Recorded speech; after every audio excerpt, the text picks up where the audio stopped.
All right, आज के इस दौर में जब फोन ही सब कुछ है, अमीर हो या गरीब, कोई भी फोन के बिना नहीं रह सकता। लोगों की जेब में चाहे 1 रुपया ना हो, लेकिन फोन महंगे महंगे मिल जाएंगे। इसी फोन के कारण टेलीफोन बूथ लगभग गायब ही हो गए हैं। और ये है इस सिटी का आखिरी टेलीफोन बूथ, जो कि कल सुबह 8 बजे तुड़वा दिया जाएगा, क्योंकि यहाँ 300 से भी ज्यादा बार लूटपाट हुई है। और यहाँ से कुछ ही दूर है वो इंसान जो इस बूथ से लास्ट कॉल करने वाला है। उसके साथ उसका असिस्टेंट होता है। स्टू बेहद कपटी, रूड और मतलबी इंसान होता है।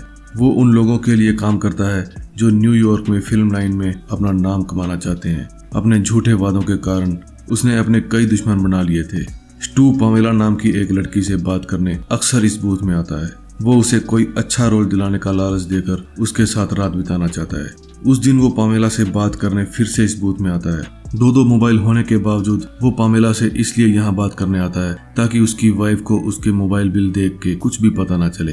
वो पामेला को फोन करता उससे पहले एक पिज्जा डिलीवरी मैन वहाँ आता है और कहता है किसी ने तुम्हारे लिए पिज्जा भेजा है और उसकी पेमेंट हो चुकी है। स्टू से कहता है मुझे पिज्जा नहीं चाहिए और उसे वहाँ से भगा देता है। फिर वो पामेला को फोन करता है और किसी क्लाइंट से मिलने के बहाने नजदीकी होटल में इनवाइट करता है, लेकिन वो उस दिन बिजी होने के कारण मना कर देती है। स्टू निराश होकर वहां से जाने ही वाला होता है, तभी वहां बूथ में फोन की घंटी बजती है। स्टू ये सोचकर फोन उठा लेता है कि शायद पामेला का फोन होगा, लेकिन उस पर किसी अजनबी का फोन होता है। वो कहता है तुम्हें पिज्जा खा लेना चाहिए था क्योंकि तुम्हें काफी एनर्जी की जरूरत पड़ने वाली है। स्टू कहता है ये क्या मजाक है। अजनबी कहता है कि मैं मजाक नहीं करता, मैं तुम्हारे बारे में सब कुछ जानता हूँ, मेरी नजर अब भी तुम पर ही है। स्टू कहता है तो बताओ मैं क्या कर रहा हूँ। कॉलर बताता है तुम बालों में हाथ फेर रहे हो। स्टू आसपास बिल्डिंग की विंडो में देखने लगता है, लेकिन उसे कुछ नहीं पता चलता। स्टू फोन रखने ही वाला होता है, उससे पहले कॉलर ये कहकर फोन रख देता है मैं तुम्हारी वाइफ के पास फोन कर रहा हूँ और तुम्हारे और पामेला के अवैध संबंधों के बारे में बताने जा रहा हूँ। कुछ देर बाद फिर से अजनबी का फोन आता है। वो दूसरी लाइन पर पामेला को ले लेता है और उसे बताता है कि स्टू शादीशुदा है और तुमसे झूठ बोल रहा है कि वो तुम्हें रोल दिलाएगा। पामेला की आवाज स्टू को साफ सुनती है, लेकिन स्टू की आवाज पामेला को नहीं सुनती। स्टू का भेद खोलने के बाद वो फोन काट देता है। फिर वो स्टू को कहता है तुम अपनी वाइफ को खुद बताओगे या ये शुभ काम मुझे ही करना होगा। दरअसल वो अजनबी उन बेईमान लोगों को पुनिश करता है जो शरीफ लोगों को चीट करते हैं, लेकिन वो उन्हें आखिरी मौका भी देता है अपना गुनाह कबूल करने के लिए। वो पहले भी 2 लोगों को इस तरह की पुनिशमेंट दे चुका है। फिर डर के मारे स्टू अपनी वाइफ केली को फोन करता है। उसकी वाइफ बताती है कि किसी अजनबी का फोन आया था। स्टू अपनी वाइफ को सच बताने की बजाय किसी भी अनजान कॉल से दूर रहने के लिए कहता है।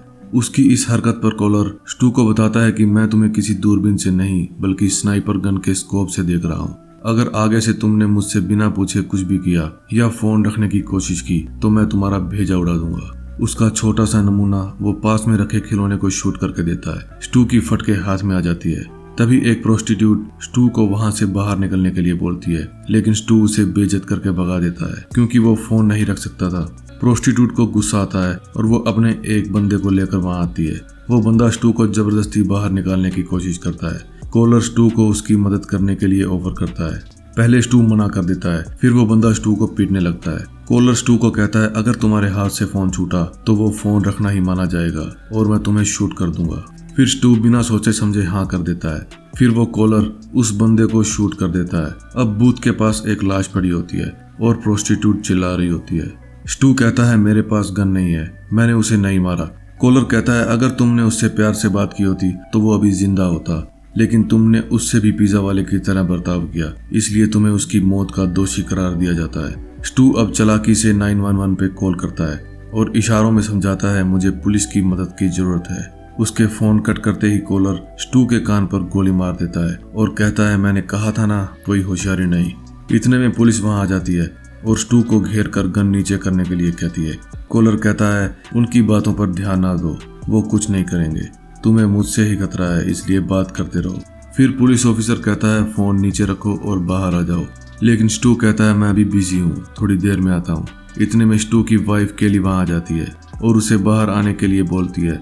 तभी स्टू अपने लिए एक वकील बुलाने के लिए कहता है। कॉलर कहता है स्टू तुम फेमस हो रहे हो और टीवी पे आ रहे हो। पुलिस स्टू के फोन को ट्रेस करने की कोशिश करती है, लेकिन कॉलर कहता है मैंने फोन के दोनों तरफ ऐसी कारागरी कर रखी है पुलिस का बाप भी इसे ट्रेस नहीं कर सकता। अब तुम एक अच्छे बच्चे की तरह मेरा कहना मानो और अपनी वाइफ को सब कुछ सच सच बता दो कि तुमने पामेला के साथ कितनी रातें बिताई है और उसके बाद तुम घर जा सकते हो। फिर स्टू ना चाहते हुए भी अपनी वाइफ को आवाज लगाता है और उसे बताता है, मैं हर रोज यहाँ आकर एक लड़की से घंटों बात करता हूँ क्योंकि मैं उसके साथ रात बिताना चाहता था। उसकी वाइफ कहती है, कोई बात नहीं, तुम बाहर आ जाओ। अब स्टू कहता है, तुम जो चाहते थे मैं वो कर चुका हूँ, अब मैं चला, मैं इस खेल से उब चुका हूँ। कॉलर कहता है, लेकिन मैं नहीं उबा, मैंने मेरा विचार बदल दिया है। इतने में स्टू गुस्से में आकर फोन रख देता है और बूथ से बाहर आ जाता है। तभी दोबारा रिंग बजने लगती है। स्टू अपनी वाइफ के माथे पर लेजर देखकर समझ जाता है कि कॉलर ने उस पर गन पॉइंट कर रखी है और वो पुलिस ऑफिसर भी ये बात नोटिस कर लेता है। वो स्टू को कहता है, जाकर फोन उठाओ। स्टू जाकर फोन उठाता है और पुलिस ऑफिसर सामने वाली बिल्डिंग में से सभी विंडो वाले रूम चेक करने का ऑर्डर देता है। उधर स्टू कॉलर को कहता है, जो तुमने कहा वो मैंने किया, अब मुझे जाने दो। कॉलर कहता है, एक हत्या करने के बाद कहाँ जाओगे? स्टू कहता है, मैंने कोई मर्डर नहीं किया, वो तुमने किया है, मेरे पास तो गन भी नहीं है। तभी कॉलर कहता है, जरा बूथ के ऊपर देखो, वहाँ गन पड़ी होती है। फिर कॉलर स्टू को मजबूर करता है वो गन उठाने के लिए, ताकि वो गन उठाए और पुलिस उसे शूट कर दे। इतने में वहाँ पामेला भी आ जाती है। फिर कॉलर घर वाली और बाहर वाली दोनों में से किसी एक को चुनने के लिए कहता है। तभी स्टू की नजर अपनी रिंग पर पड़ती है।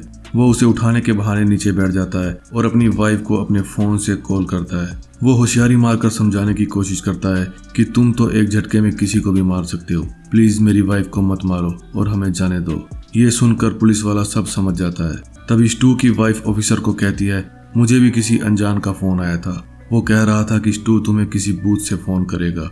पुलिस उसके फोन की डिटेल्स निकलवाती है तो पता चलता है कि वो कॉल सामने ही एक बिल्डिंग से आया था। फिर ऑफिसर स्टू के पास जाकर कहता है, तुम चिंता मत करो, तुम्हारे वकील को लेने मैंने अपने सबसे बेहतरीन बंदों को भेजा है, वो अभी उसे लेकर आएंगे, यानी कॉलर को पकड़ कर लाएंगे। कॉलर स्टू को कहता है, मैं इस कालिया को शूट कर दूंगा, वरना इसे यहाँ से जाने को कहो और तुम जल्दी से गन उठाओ और टीवी कैमरों में देखकर बोल दो जो भी बोलना चाहते हो, वरना मैं दोनों में से एक को शूट कर दूंगा। फिर वो चिल्ला के कहने लगता है, मैं हमेशा महंगे कपड़े पहनता हूँ ताकि लोगों को अमीर लगूं, किसी से फालतू बात करके टाइम वेस्ट नहीं करता। मैंने अपना ध्यान रखने के लिए एक लड़के को भी रखा है।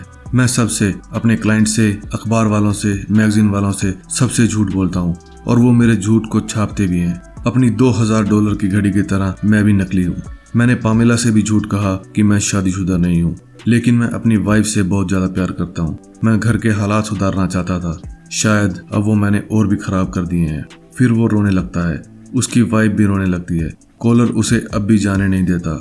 स्टू जज्बाती हो जाता है और कहता है, मैंने पुलिस वाले को बता दिया है तुम कहाँ हो, वो अभी तुम्हें घसीटते हुए लाएंगे।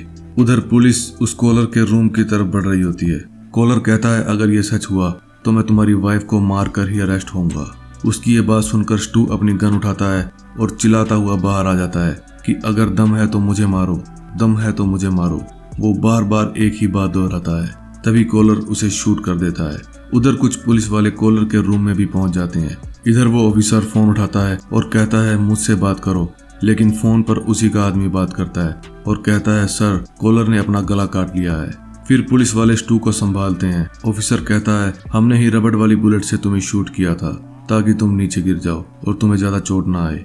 इतने में पुलिस वाले कॉलर की बॉडी ले आते हैं। स्टू डेड बॉडी को देखकर कहता है, ये तो पिज्जा वाला है, लगता है यही मुझे मारना चाहता था। फिर स्टू को एम्बुलेंस में लेटाकर मोर्फिन का इंजेक्शन दिया जाता है। स्टू को थोड़ा बहुत नशा हो जाता है। इतने में एक आदमी वहां आता है और वो कहता है, मुझे अफसोस है पिज्जा डिलीवरी वाले को मारने के लिए। अब अगर तुमने दोबारा अपनी ईमानदारी छोड़ी तो हमारी मुलाकात दोबारा होगी। नशे में होने के कारण स्टू उसे पहचान नहीं पाता। फिर वो कॉलर अपने अगले शिकार के लिए निकल पड़ता है। कितनी अजीब बात है, जब फोन की घंटी बजे तो फोन किसी का भी हो सकता है, मगर फोन उठाना ही पड़ता है। और इसी के साथ हमारी ये मूवी यहीं पर खत्म हो जाती है। दोस्तों, अगर आपको इस मूवी की एक्सप्लेनेशन अच्छी लगी तो प्लीज हमारे चैनल को सब्सक्राइब करें और अपने दोस्तों के साथ शेयर करें। मैं मिलूंगा आपसे नेक्स्ट वीडियो में, तब तक के लिए बाय बाय।